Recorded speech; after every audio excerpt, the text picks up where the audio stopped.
कि ईयर 2055 चल रहा होता है और दुनिया की लगी पड़ी है और एक एक करके सारी कंट्रीज खत्म हो जाती हैं। सिर्फ त्रिवेदी बचता है, मतलब ऑस्ट्रेलिया बचता है। और ह्यूमन काइंड के लिए सबसे बड़ी प्रॉब्लम ऑक्सीजन होती है। दुनिया की हालत इतनी खराब हो चुकी होती है कि ऑक्सीजन पूरी तरह से खत्म हो चुकी होती है, एकदम गायब। इसलिए सब मर रहे होते हैं और सरवाइव करने के लिए सबको एक कंपनी जिसका नेम होता है क्रोनिकॉर्प, इसके द्वारा बनाई गई आर्टिफिशियल ऑक्सीजन का यूज करना पड़ रहा होता है। और ऑब्वियसली गरीब लोग ये ऑक्सीजन अफोर्ड नहीं कर पा रहे होते हैं, इसीलिए ऑक्सीजन के लिए क्राइम रेट काफी बढ़ गया होता है। और फिर क्रोनिकॉर्प कंपनी को रियलाइज होता है कि वो इतनी आर्टिफिशियल ऑक्सीजन नहीं बना पाएंगे कि हर एक इंसान को बचाया जा सके। इसलिए डॉक्टर रिचर्ड वाइट और अदर साइंटिस्ट को हायर करते हैं जो कि एक मशीन बनाते हैं और ट्राई करते हैं कि फ्यूचर में किसी से कांटेक्ट कर पाए अगर कोई जिंदा बचा हो और वो हमें बता पाए कि उन्होंने इस ऑक्सीजन पेंडेमिक को कैसे सरवाइव किया। और ये लोग सक्सेसफुल भी हो जाते हैं। ये 2474 से इनको रेडियो वेव्स के थ्रू एक मैसेज आता है, बट मैसेज में लिखा होता है सेंड ईथन वाइट। सब कंफ्यूज हो जाते हैं कि आखिर ये ईथन वाइट कौन है और 400 साल बाद वाले बंदे को, फ्यूचर वाले बंदे को इस इंसान से क्या चाहिए।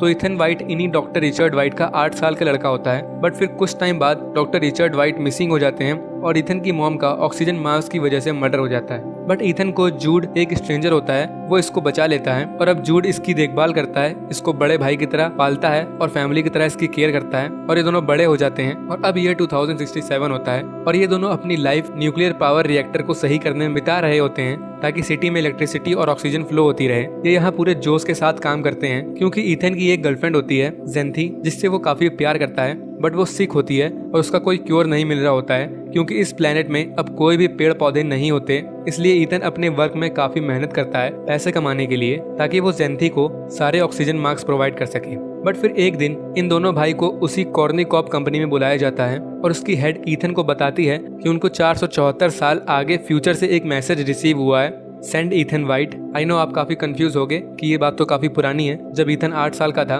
बट अभी आगे मैं एक्सप्लेन करूंगा। Back to the story. फिर ये कंपनी की हेड ईथन से बोलती है कि तुमको हम टाइम मशीन से टाइम में आगे भेजेंगे जैसा वहाँ के लोग चाहते हैं और तुम उन लोगों से मिलोगे और पता करोगे कि सर्वाइव कैसे करे इस पेंडेमिक को।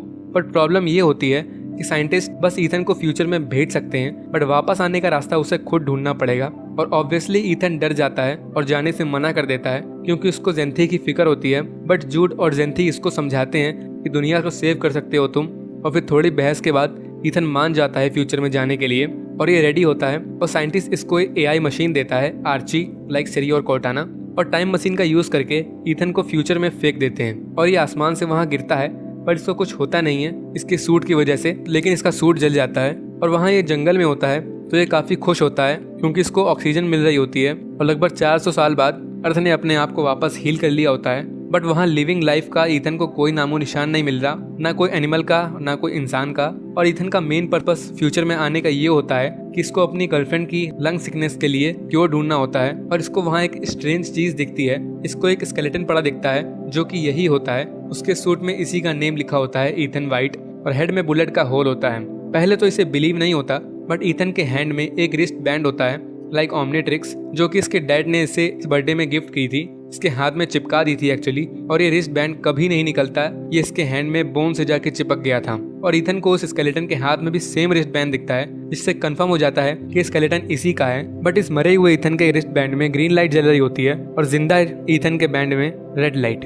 और जैसा इस जिंदा ईथन के पास एक आर्ची होता था, सेम इसके स्केलेटन के पास भी एक बहुत ओल्ड आर्ची होता है, बट वो वर्क कर रहा होता है। और ईथन उसमें लास्ट ऑडियो रिकॉर्डिंग सुनता है तो एक आदमी ईथन को मार रहा होता है और गन की आवाज आती है। और जैसे आपको इस टाइम कुछ समझ नहीं आ रहा है, सेम ईथन को भी कुछ समझ में नहीं आ रहा था, like what the hell is going on.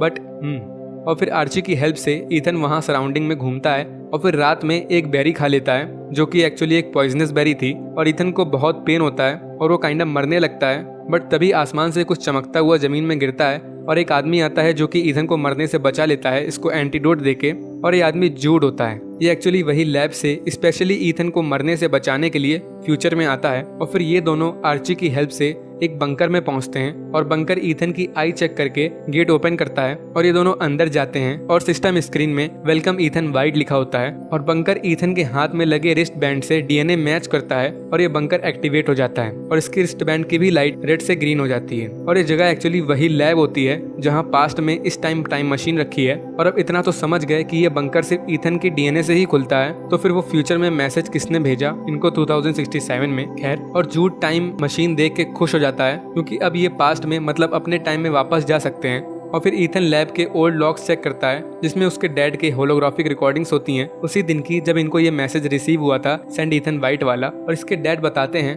कि हम फ्यूचर में चीजें नहीं भेज सकते क्योंकि पावर सप्लाई की प्रॉब्लम होती है रिसिपिटेंट वाली साइड में जहां अभी ईथन है। इनकी टाइम मशीन में प्रॉब्लम होती है और तभी 2474 की लैब में 4 घंटे का काउंटडाउन शुरू हो जाता है टाइम मशीन के चालू होने का और इन दोनों को वापस घर जाने का। बट तभी इस सिटी की पावर सप्लाई गायब हो जाती है और इनके पास 4 घंटे होते हैं इसको सही करने के लिए, वरना ये दोनों वापस नहीं जा पाएंगे अपने टाइम में। इसलिए इनको सिटी के न्यूक्लियर रिएक्टर को जाके सही करना होगा ताकि पावर वापस आ सके। और ये दोनों निकलते हैं और सिटी को जाके फर्स्ट टाइम देखते हैं तो ह्यूमन काइंड पूरी तरह से खत्म हो चुकी होती है, एक इंसान का नामो निशान नहीं होता है। और ईथन पहले जेंथी के क्लासरूम जाता है जहाँ इसकी वाइफ का स्केलेटन और उसके स्टूडेंट्स के स्केलेटन पड़े होते हैं, तो ईथन पूरी तरह से टूट जाता है। और एक्चुअली यहाँ से मोस्ट कंफ्यूजिंग चीज स्टार्ट होती है जब ईथन अपने सो कॉल्ड भाई से ही बहस करने लगता है, उस पे ही शक करने लगता है कि तुम यहाँ क्यों आए, कॉर्निकॉर्प कंपनी ने मेरी जान बचाने के लिए कोई मेडिक या कोई सोल्जर क्यों नहीं भेजा, उन्होंने तुमको क्यों भेजा। और फिर ईथन फिर से उस आर्ची की रिकॉर्डिंग सुनता है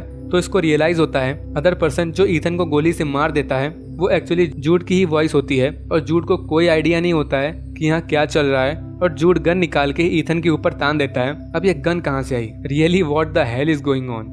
बट जूड ईथन से बोलता है कि वो गन तुमको मारने के लिए नहीं बल्कि तुम्हारी प्रोटेक्शन के लिए यहाँ लाया है। और वो बोलता है कि हम दोनों ब्रदर्स हैं जब से तुम्हारे पेरेंट्स मर गए। तो ईथन कन्विंस हो जाता है और फिर ये दोनों वापस अपने टारगेट पे फोकस करते हैं और पावर सेंटर की तरफ जाते हैं और थोड़ी प्रॉब्लम्स के बाद पावर सप्लाई सही कर देते हैं। और वापस आने के बाद इन दोनों भाई में फिर बहस होने लगती है क्योंकि ईथन को एक ही चीज खटक रही होती है कि उसकी बॉडी, डेड बॉडी अभी तक यहाँ क्यों है। ईथन को ऐसा लग रहा होता है कि ये फेट है और इसका मरना तय है जूड के हाथों। बट जूड का स्टिल यही कहना होता है कि तुम पॉइजन से मर ही गए थे बट मैंने तुम्हें आके बचाया, तो फेट को धोखा दे चुके हैं हम। लेकिन ईथन का कहना होता है कि अगर फेट को धोखा दे चुके हैं हम तो उसकी डेड बॉडी को यहाँ से गायब हो जाना चाहिए। मतलब हम सब जो कर रहे हैं वो ये मरा हुआ ईथन कर चुका है और एट लास्ट में मैं भी मर जाऊंगा और ह्यूमन काइंड भी खत्म हो जाएगी क्योंकि इन दोनों को यहाँ कोई इंसान नहीं दिखा था और उस इंसान का भी पता नहीं चला था इनको जिसने सेंड ईथन वाइट का मैसेज पास्ट में भेजा था।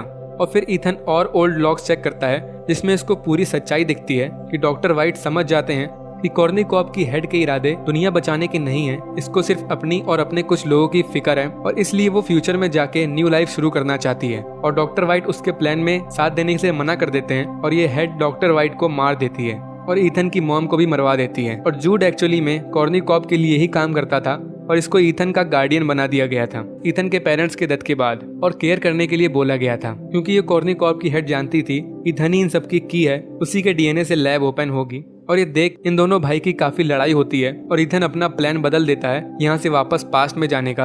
और फ्लैशबैक में पास्ट के 2067 का सीन दिखाते हैं कि कॉर्निकॉर्प की हेड रेडी होती है ईथन के वापस आने के लिए और उसने कुछ लोग जमा कर लिए होते हैं जिनको ये फ्यूचर में ले जाने के लिए तैयार कर रही होती है और अपना तो खुद जाती है। और इसका प्लान था जब ईथन यहाँ आएगा तो उसको गोली मार देंगे और हम फ्यूचर में चले जाएंगे। बट इस टाइम ईथन काइंडा समझ गया था कि अगर ये वापस गया तो वो लोग मुझे मार देंगे। बट जूड का कहना होता है वापस चलो और अब जूड ईथन पे गन तान देता है, को मारना ही वाला होता है क्योंकि वो प्लान के हिसाब से नहीं चल रहा होता।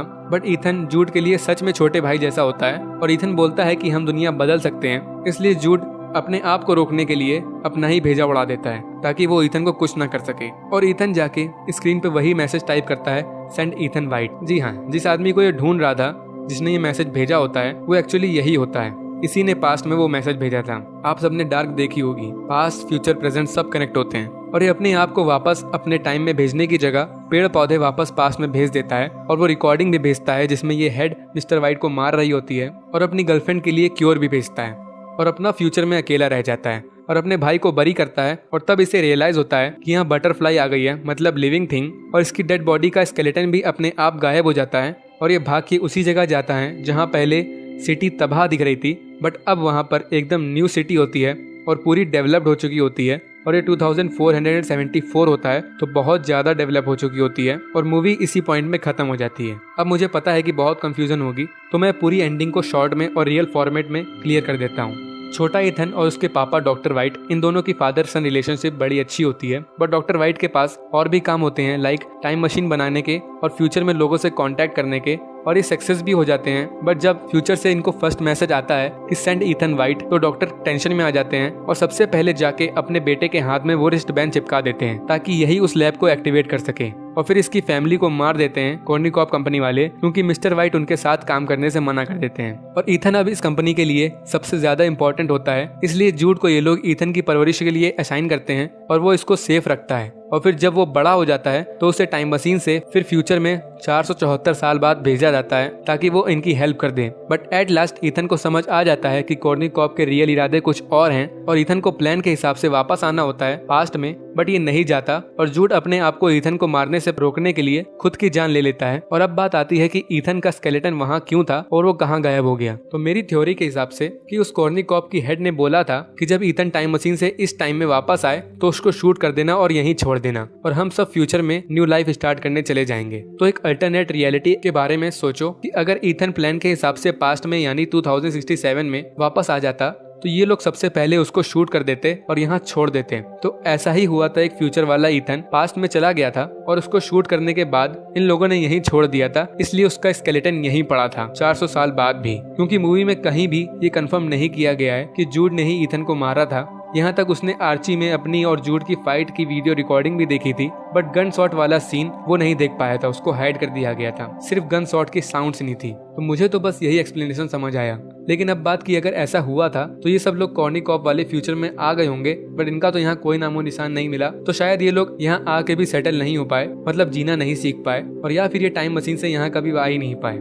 और देन मूवी की एंडिंग में ईथन खुद पास्ट में जाने की बजाय पेड़ पौधे और प्रूफ भेज देता है, जिसकी वजह से वहाँ के लोग कॉर्निकॉप की हेड को मुजरिम बना लेते हैं। और अब मेन इविल पर्सन तो चली गई होती है और बाकी जो समझदार लोग होते हैं उन्होंने उन पेड़ पौधों से जो ईथन ने इन्हें भेजे थे उनसे और नया पेड़ बनाए होंगे और ऑक्सीजन की प्रॉब्लम को दूर कर लिया होगा। और इसीलिए लास्ट में ईथन का स्केलेटन गायब हो जाता है, क्योंकि जब वो पास्ट में गया ही नहीं तो उसको शूट नहीं किया गया और इसीलिए उसका स्केलेटन नहीं था वहाँ। और पूरी सिटी एकदम से डेवलप हो गई थी, कॉज 2067 से 2475 हो गया था, तो ऑब्वियसली टेक्नोलॉजी और ह्यूमैनिटी बहुत ज्यादा डेवलप कर गई होगी। और मेन पॉइंट कि आखिर वो मैसेज फ्यूचर से ईथन ने पास्ट में क्यों भेजा था, तो ये भी सिंपल है, क्योंकि वो जानता था वो जिसको ढूंढने फ्यूचर में आया था, जिसने ये मैसेज भेजा था, वो ये खुद ही था। तो अगर ये पास्ट में मैसेज ना भेजता तो ये सब होता ही ना जो अभी ये हो रहा है, और पास्ट प्रेजेंट फ्यूचर सब कनेक्ट होते हैं तो कोई और ही अल्टरनेट रियलिटी क्रिएट हो जाती, इसीलिए इसको वो मैसेज भेजना ही पड़ा। फाइनली खत्म। सो गाइस, आई होप कि आपको सब समझ आ गया होगा। कमेंट करके बताना कैसी वीडियो लगी, एंड इस वीडियो के लिए इतना ही। पसंद आई तो लाइक कर देना एंड शेयर कर देना, एंड सपोर्ट के लिए प्लीज